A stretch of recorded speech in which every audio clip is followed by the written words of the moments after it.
Welcome back to the Montgomery Companies Podcast. I'm your host, Jordan Montgomery. Today I'm hanging out with my new friend, Mr. Clay Scroggins. Shout out Brad Lomenick for connecting us. This guy, I told him if he does not continue his work as a speaker and author, he's going to be a comedian, lighthearted, fun, super easy to speak to and get along with. And it's part of the reason he's been so impactful with so many people across our country. Former pastor, went out on his own. He's a speaker, author, thought leader, and the author of 3 books: How to Lead When You're Not in Charge, How to Lead in a World of Distraction, and The Aspiring Leader's Guide to the Future, which we're going to spend some time on today. Clay, you've got 5 children. You're married to Jenny, Atlanta, Georgia. Come on. Welcome to the podcast. Thanks for being with us. Hey, Jordan. Thanks, man. I'm glad to be on the podcast. More grateful to get to meet you. So, well, this is fun, man. Second shout out, Brad Lomenick. You're gonna, yeah, that's right. You're gonna help a bunch of people today. So just want to say thanks in advance for the conversation. Your content, especially if you're an emerging leader and you're listening, you're trying to expand your influence.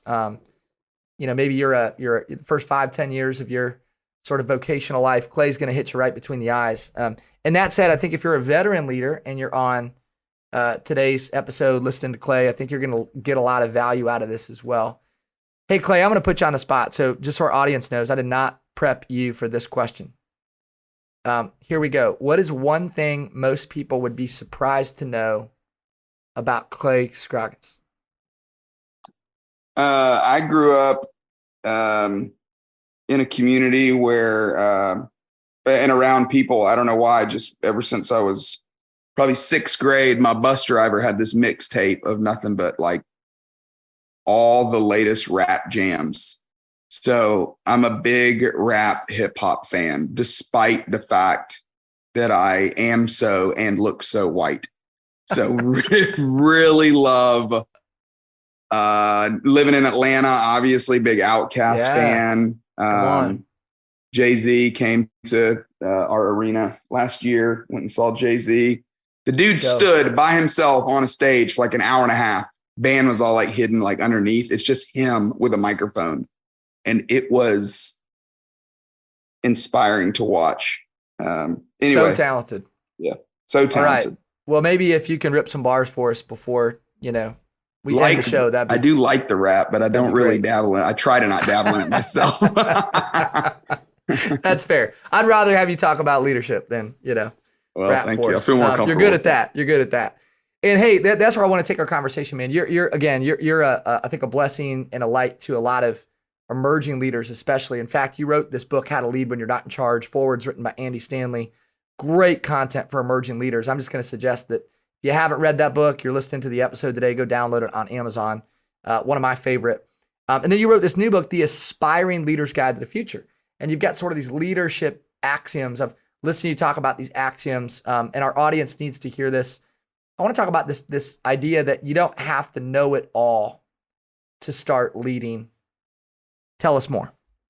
Well, let me just back up 1 second and say, no matter who you are, no matter what you do, I think you ought to be thinking about the future of leadership. You probably already are if you're listening to this podcast, but clearly the future of leadership is different. I mean, the way that just the simple, one of the things I typically start with, Jordan, when I'm just talking to a crowd about this topic is I'll just open it up and say, hey, how do you see your job differently than how your parents' generation saw their job? And did your parents work in the same job for 30, 40 years? They did. That's right. Yeah. Mine as well. My mom was a teacher. My dad was in sales. Same school, same company, same grade, for 30, 40 years. And that was just the way that generation did it. And they saw their job as it was just, most people, when I ask the crowd this, they'll say, my parents just saw their job as, you clock in, you clock out. That's just what you do. But they didn't, the idea of finding purpose in your job, feeling fulfilled by your job.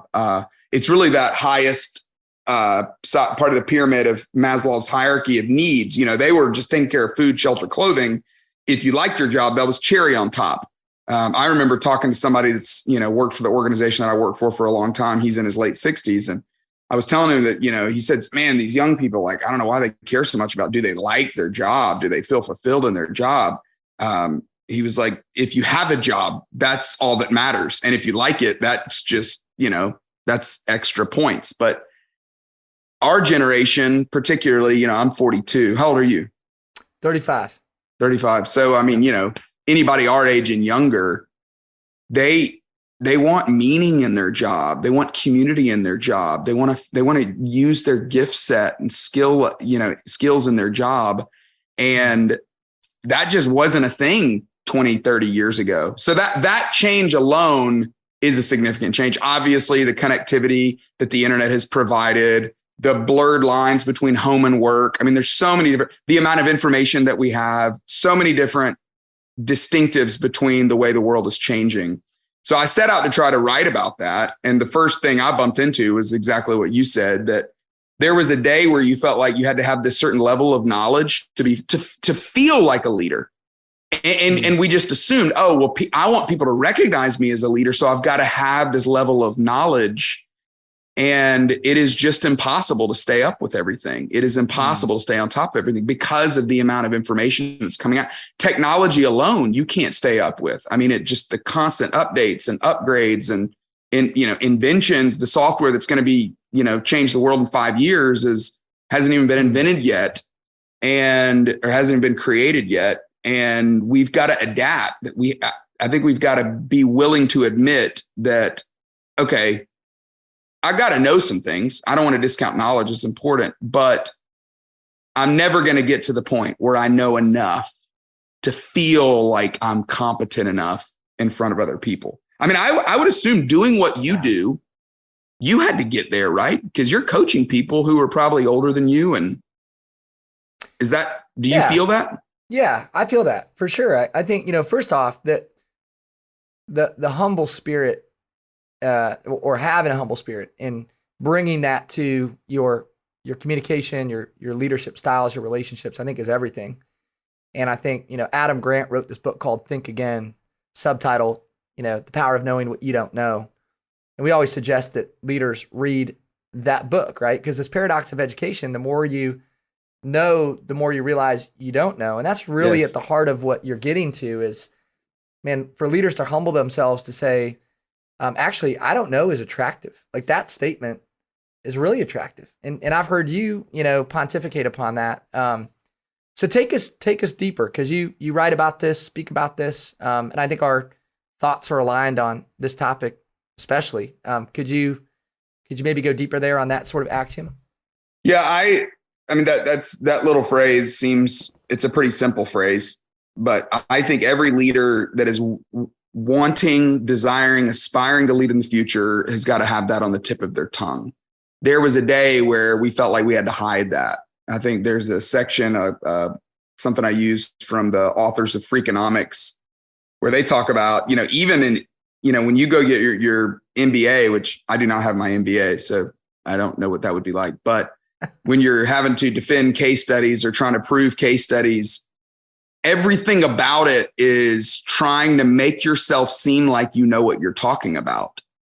They talk about that almost part of the education is learning how to make it sound like you know what you're saying, particularly when you don't. And so we kind of, as a leader, you just feel like, oh, that's part of what I'm supposed to know how to do is sound like I'm impressive, sound like I know what I'm talking about. And, not only is there just too much information to keep up with, but I think what we desire as humans is changing, that we've seen too much. We've all seen more than we wanted to see. There's a video camera everywhere. More leaders that we look up to have fallen. A lot of people would say, I don't have any heroes anymore.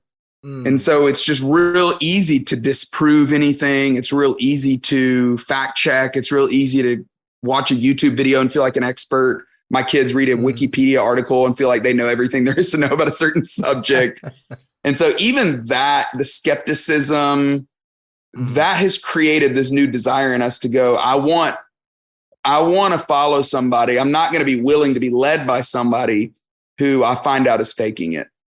If I find out that you really don't know and you're acting like you do know, that's really going to take the legs out from under you. It's going to really cause me to distrust you. And so learning how to, you're right, learning how to be humble enough to admit when you don't know. It's not just something, we got to learn how to do that. No, it is essential if you're going to build trust, rapport, authenticity. If you're going to have influence with people in the future, you've got to be willing to say, ready to say, quick to say, you know what? I don't know. And let's figure that out together. The thing I like most about it is it provides an invitation. It invites it invites the team in. And there is, to me, in the workplace, there is not much more compelling than an invitation, which, I mean, you guys have 16 employees. Clearly you have offered that to those men and women to say, hey, we're working on something big. We don't have everything we need because we're fallen, flawed people who've got strengths and some weaknesses. And we need you to bring the best of you and help us figure this out together. That is, I think, what's compelling. It's always been compelling, but it's even more compelling. It is going to be even more compelling in the future. I've heard you mention that before, that I don't know is an invitation. I love that, man. It's about confident humility, you know? And when I was a young salesperson, I had a mentor. He would say this all the time. He'd say, don't let them see you sweat. Yeah. You know? And I'm like, man, what terrible advice. Like, people should see us sweat. You know, people should see that we have weakness, and we have work to do. I think Craig Rochelle said it best. You know, people can be impressed with your strengths, but they connect to you through your weaknesses, which is a great segue to another one of your axioms, that the strongest leaders lead with vulnerability. And man, I'd love for you to elaborate on this. I completely agree with you. There's some leaders that will be enlightened by what Clay is about to share, man. Tell us about this axiom. Well, the story that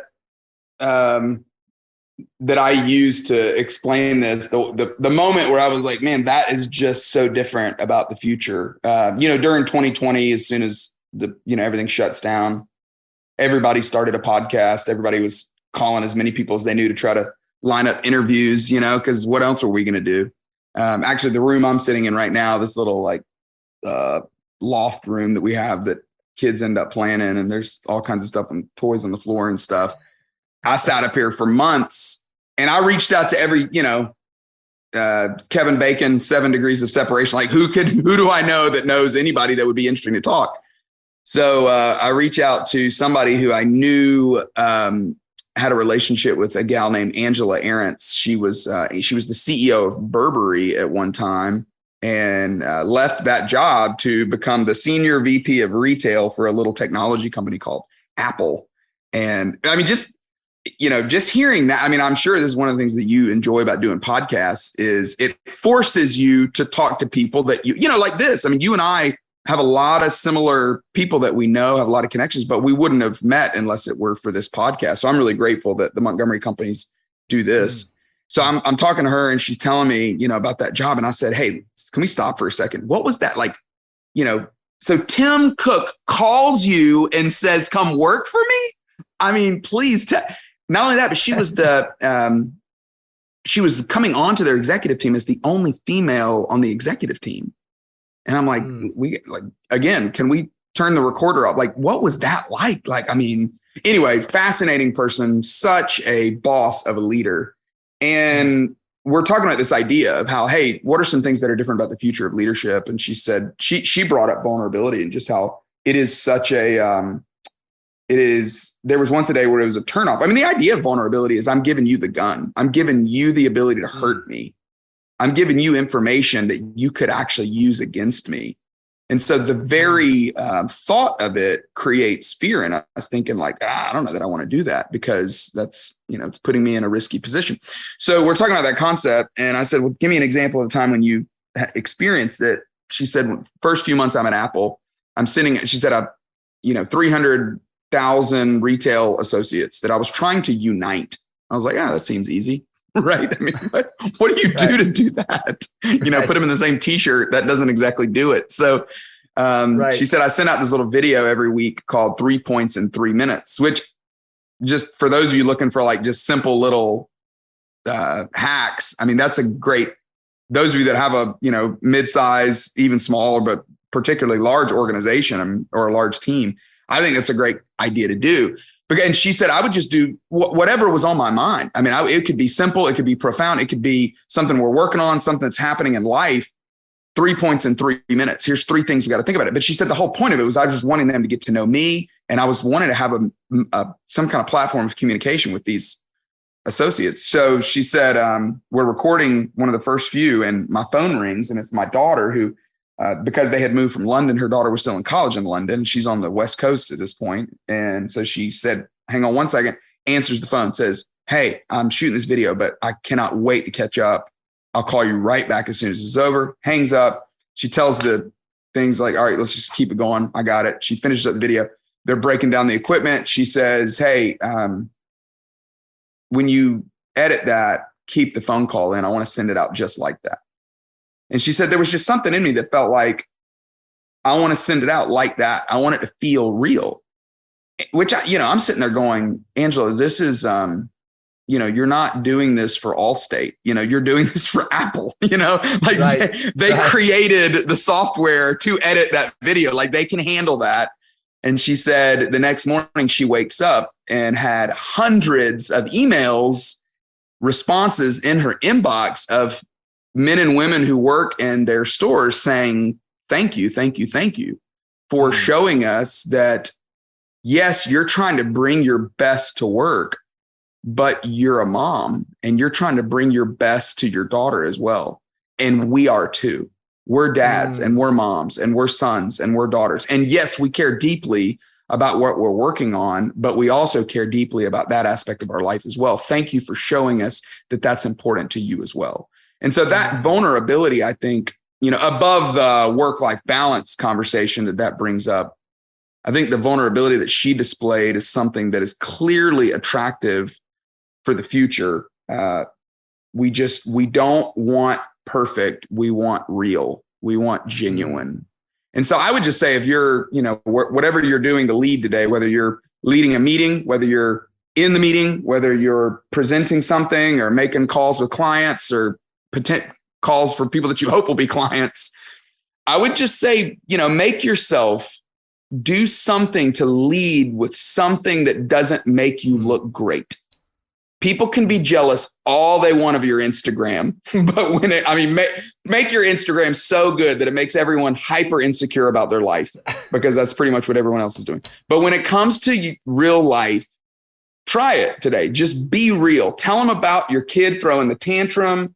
Tell them about the argument that you and your wife just got in. Tell them about the call where you just fell flat on your face, about the college students that I spoke to last year where I left my pants unzipped driving home. And the guy said, hey, bro, did anybody ever tell you? I looked down, they're still unzipped. It's like an hour after the event. So whatever it is, just try leading with that and see what it does. I mean, you said it, or I guess you were quoting Craig, but it's amazing how it changes the nature of the conversation. It invites others to be vulnerable as well. And it takes the relationship to a depth that it just wouldn't have gone to otherwise. Yeah. And especially in today's world, right? In a world where things are so artificial and can feel so fake and manufactured. And I think there's this idea that vulnerability begets vulnerability, like you create a space for others to be vulnerable. And like, I just think about even this conversation, maybe you're listening, you're not watching, but you're listening. So just so you know, Clay, since I've been talking to him, has confessed that there's toys at his feet and you got a dog on your lap. And then off air, you're talking about like some of these things that you're working on and trying to figure out. And like, so in light of all of your success and all the cool things that you've done and accomplished, like you're not leading with that. And I think that's part of what's made you a really attractive leader to follow. You're most effective when you're most authentic. Yeah, that's a great way to put it. I'm curious for you. I mean, this is one of the follow-up questions I get a lot. So let me just be selfish and flip this around for 1 second. So you're leading a company. So people want to know, all right, Jordan's got it together. Like we've chosen to work here. Like we're going to make payroll, right? I mean, this guy's not like an idiot that's going to run things off the rails. What would you say is too far? How would you advise someone on, hey, I think you might have shared a little too much, or I think you might have taken that a little too far? What do you say? Because there's a wrong way, right? That's I think right. number one, you have Oversharing. to, yeah, and you have to assess the motive, right? So the most That's good. basic, thing that we might address is just that, is it you focused or is it others focused? Like, is your intent to really help people and impact people, or is it like, I want to make myself look a certain way? And as simple as that sounds, I think there's been That's times for really all of us good. probably, right, where the motive is not real pure. It's maybe more me focused. So Yeah. number one is maybe just check your motive. But number two is, can you share in a way that no longer affects your current identity when you're sharing something big or important, right? So like you were sharing about, job transition earlier, and I don't know that was ever, big enough where it was really like this, like a hard thing for you. For me, I got fired from a job, and it was really hard, devastating. It was very public. And I just, that experience it was hard to talk about. And the reality is, if I would have tried to talk about it too soon, it was affecting my identity to the point where it would have been really awkward to talk about. Maybe Brene Brown said it. She said, you're ready to share the story when it no longer affects your current identity. And so if there's something you've been through, like if you're sharing something big, I think that's a good barometer. Is it still affecting your current identity? Like, are you on the other side of that? And if you feel like, hey, I'm on the other side of that, I can talk about this in a way that isn't affecting my current identity, that's a good barometer. The other one would be, is it me focused or is it others focused? And just That's check good. your motive. Yeah. I mean, Anything you would add to that? Well, an example of that would be, it's one thing to say, me and my wife got in an argument. My wife and I are in a great spot in our relationship. It would be okay for me to talk about an argument. It would probably not be real healthy to be, for me to roll in and be like, oh my gosh, we got in the biggest fight and I haven't seen her in a week. That's like, whoa, is you're in the middle of it? Should you be doing this podcast right now? Like, I feel like you ought to go take care of that. Right. Yes. So yeah, I think that's but to say, a couple of years ago, I went through a really hard divorce and I'm happy to talk about it because exactly that. I like that concept of it's no longer affecting my identity. That's that's a really healthy way to put it. Yeah. Motive and timing. I think motive and timing are important. Okay. I want to get to this one. This is maybe what I'm most excited to talk to you about. Talk about this idea of establishing trust. We've always said trust is given, mistrust is earned. You spend a lot of time on what it looks like for leaders to establish trust. If you want to have trust, you got to give trust. And again, what you're about to talk about and share here is really powerful. I've heard you talk before, so I kind of have an inside window, but some of our listeners haven't, Clay. So let's go deeper here.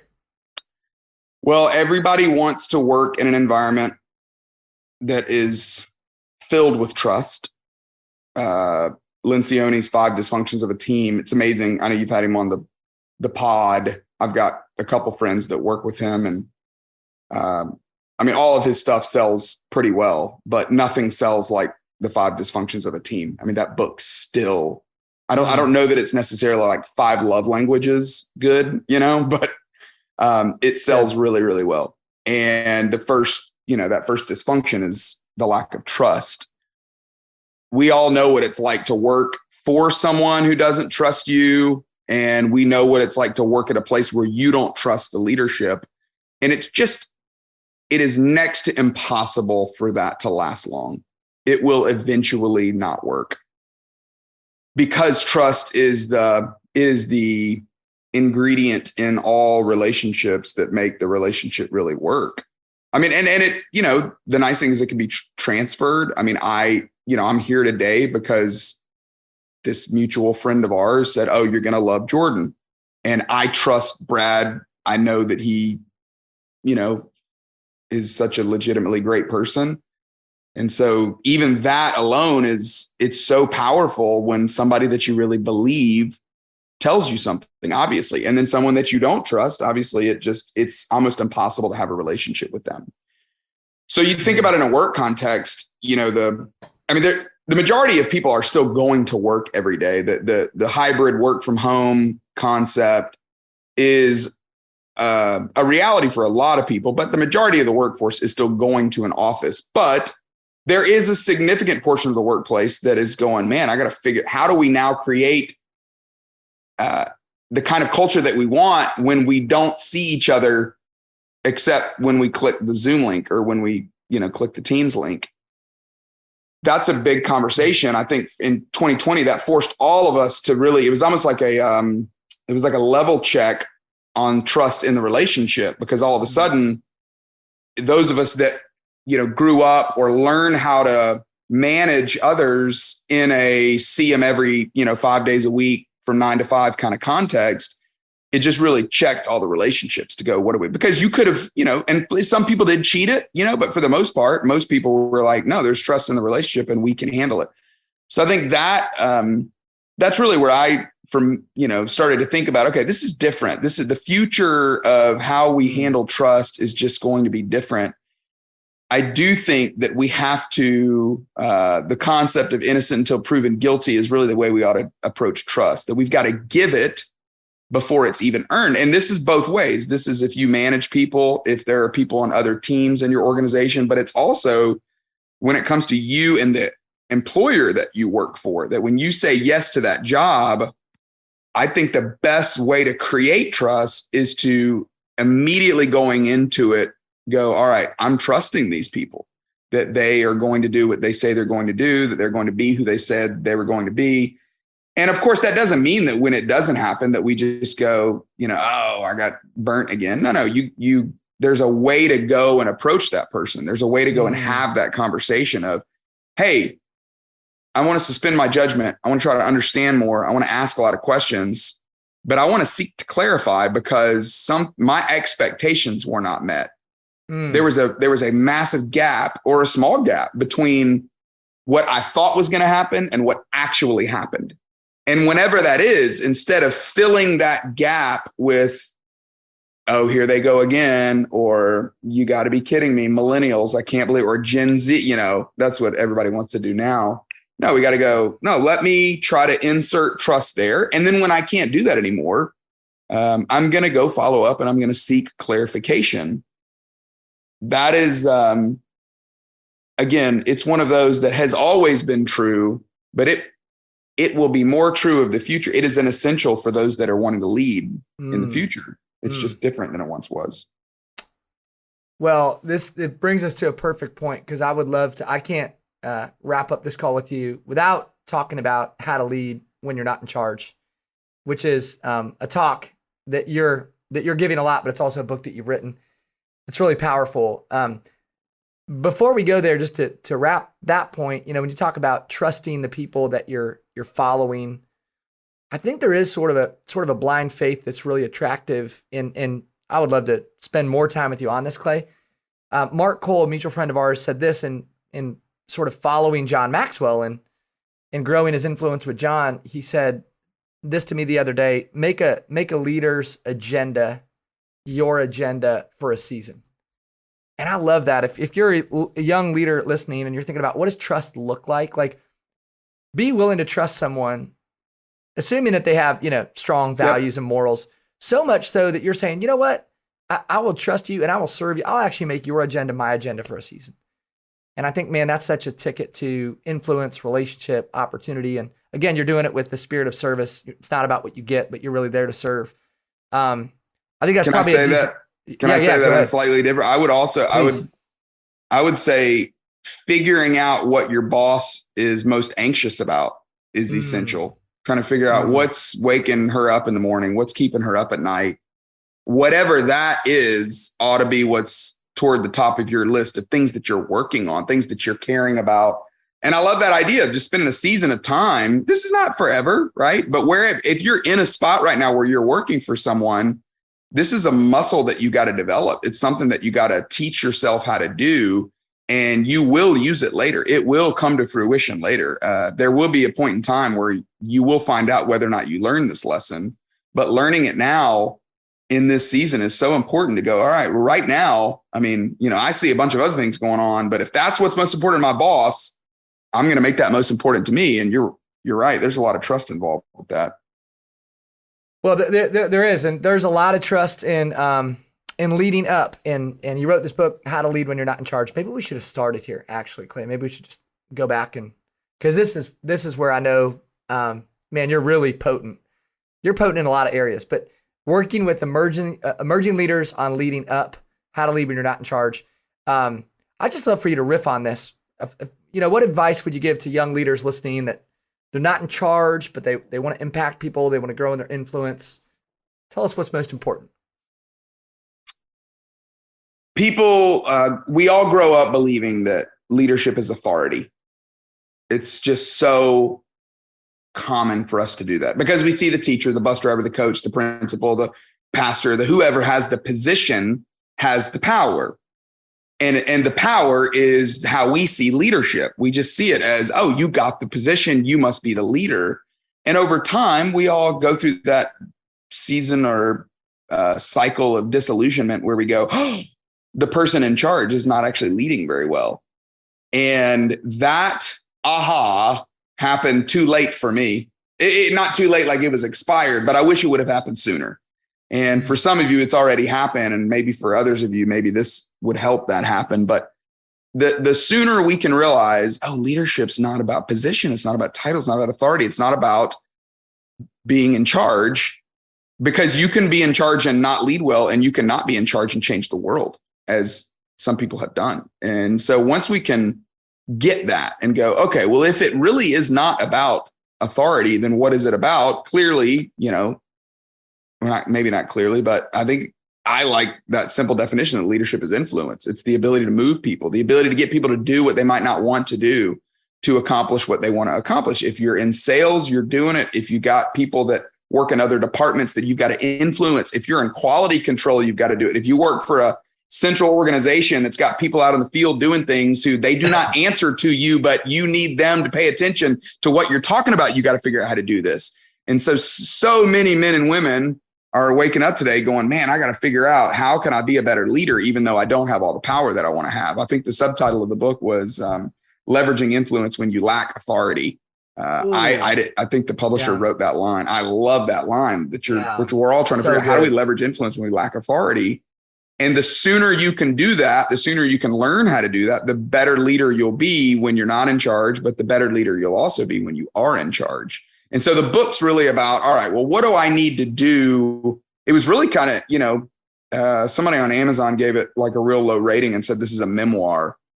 And when they said that, I was like, well, they're not wrong. Like it was kind of a memoir, because it was, I was just writing from my journey of going, all right, what do I need to do to become a better leader, even though I don't have all the authority that I really want or think that I need to become the leader that I want to be. And so for me, wrote down these 4 things. I got to lead myself well. I've got to choose positivity. I've got to think critically, and I've got to reject passivity. And those are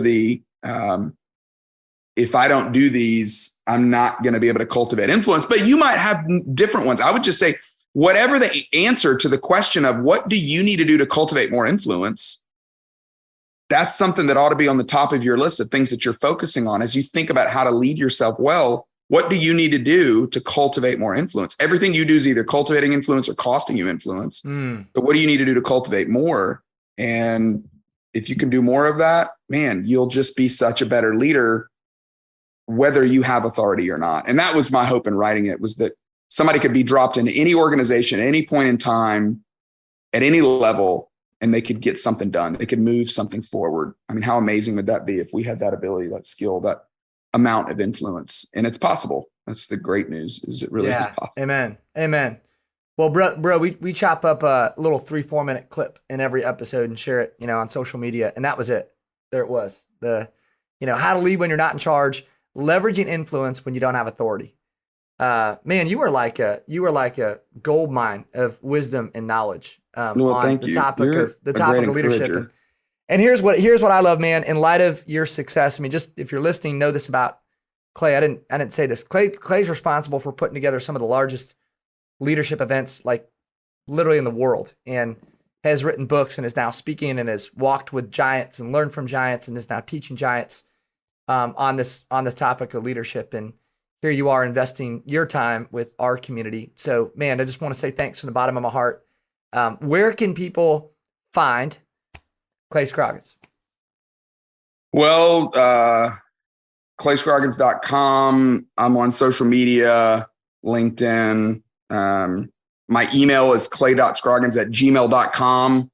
I check that. It's my personal email. So if you got thoughts, questions, ideas, conversation, hit me up. Would love to be connected and stay connected. And I just, again, you got a certain amount of light, a certain amount of spotlight. And for you to spend your spotlight, take up some of your time shining it on me, I'm just really, really grateful. So thank you for having me, Jordan. Well, it's been an honor, man. Enjoyed this immensely, and we're gonna run it back, man. We'll have some more conversations. Want to include you in stuff that we're doing and maintain a friendship over time. So I got better, our community got better. We're gonna link all those sites and also Clay's social media handles in the show notes. This has been real, man. I've enjoyed it so much, and talk to you again real soon. Yep, thanks, Jordan. This has been another episode of the Montgomery Companies Podcast. I'm your host, Jordan Montgomery. I want to say thanks also to John Choate and James Roth of Storyline Multimedia for all of the work that they do behind the scenes to make this episode go. If you enjoy listening to this show, if you're somebody who tunes in once in a while to our podcast, we'd love it if you'd officially subscribe so that we could move our mission of impact forward. This podcast is designed to help the leader go farther, faster. We hope we've done that today. Be well, be great. Have a wonderful day.